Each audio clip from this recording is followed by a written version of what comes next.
السلام عليكم، مرحبا بكم في كوزينة ليلى. غنتقاسم معكم اليوم الطريقه كيفاش كنصوبوا هاد البسيطلات الصغار بهاد الورقه ديال الشينوا. خصوصا الناس ديال الخارج ما كتكونش الورقه ما كتكونش متوفره، وحتى لا لقيتوها بعض المرات كتكون خايبه، يا اما بارده يا اما كتفرتت يا اما المهم بهاد الورقه كتجيكم مضمونه وكتجي زوينه البسطيله، كتجي مقرمشه ورقيقه الورقه كتجي.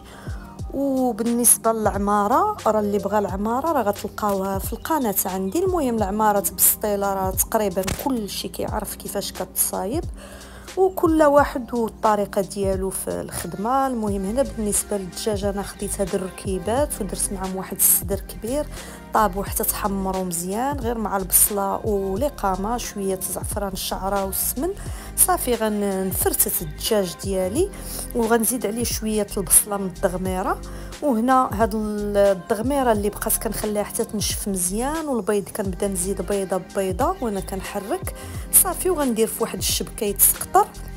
هنا غناخذ الورقه، هاد الورقه ديال الشينوا كما كيسميوها، وغنحاول نعطيها واحد الشكل دائري، نقطع على دوك الجناب. صافي وهذوك ما تلوحوهمش، راه كيداروا بهم دي ديسير، شي مره نصوب لكم شي ديسير بهم. صافي وضروري تخليوها في واحد الزيف حيت كتنشف اولا شي فوطه. وهنا غناخذ الوريقات ديالي، غناخذ واحد الاطار فاش غنخدمها. هنا عندي الزبده نوازيت درت ليها الزيت ودرت لها شويه من الزيت ديال الدغميره كتعطي واحد البنه زوينه. صافي غنحط الورقه. هنا اللوز راه سلقته درته في الاير فراير تقلى، درت ليه شويه المزهر وشويه الزبده نوازيت وكراسي وشويه القرفه. درت التعميره التحتانيه ديال اللوز، درت عليها الدجاج كميه المهم مزيانه، وغندير هاد البيض. صافي وكنحاول نبسط ندكها مزيان بايدي.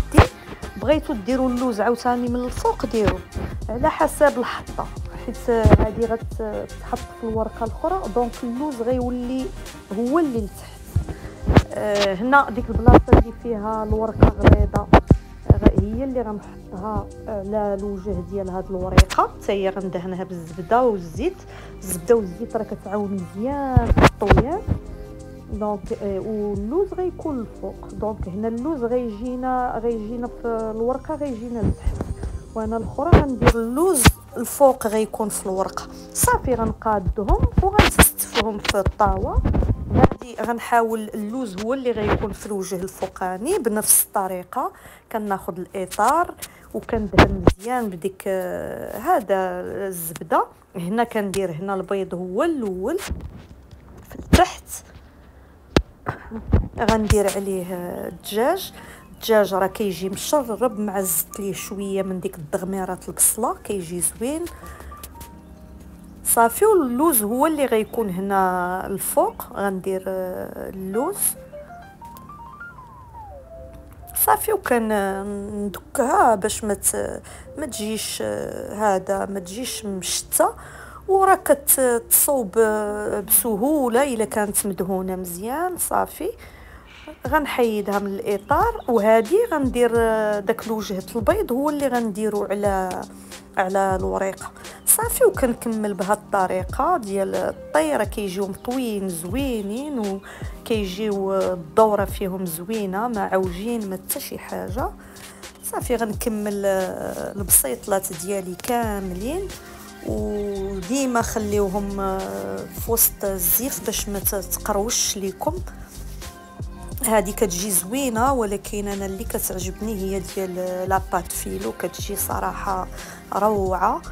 والطياب ديال هذه راه شويه ثقيل ما كطيبش خلاص، كتاخذ كوميم الوقت في الفران باش كتدقرمل وما ما ديروش لا العافيه مجهده من الاول باش ماشي تحرق وتبقى الورقه خضراء. كديروا العافيه متوسطه وكتخليوها طيب على خاطرها.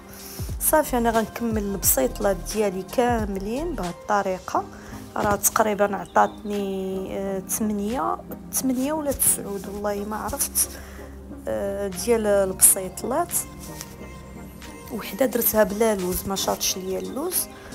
صافي غنكملهم غنحطهم في الطاوه وغنعاود ندهنهم بداك سميتها الزبده اللي بقات ليا.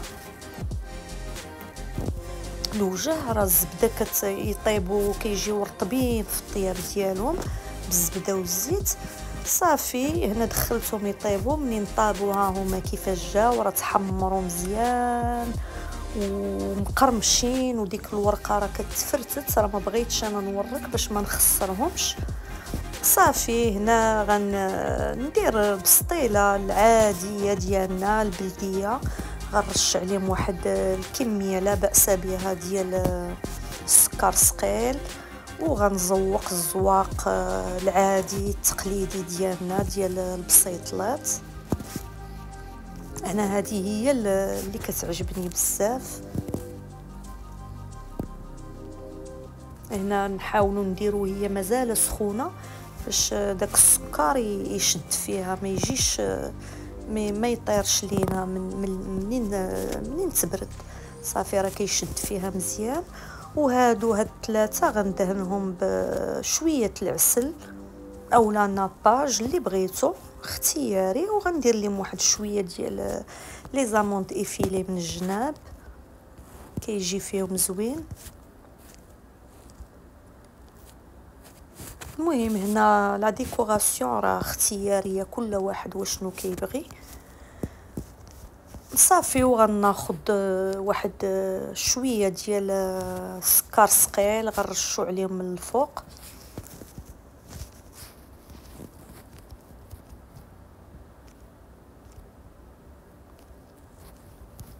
وها هما كيفاش كيجيو بالصحه والراحه وكلا شهيه.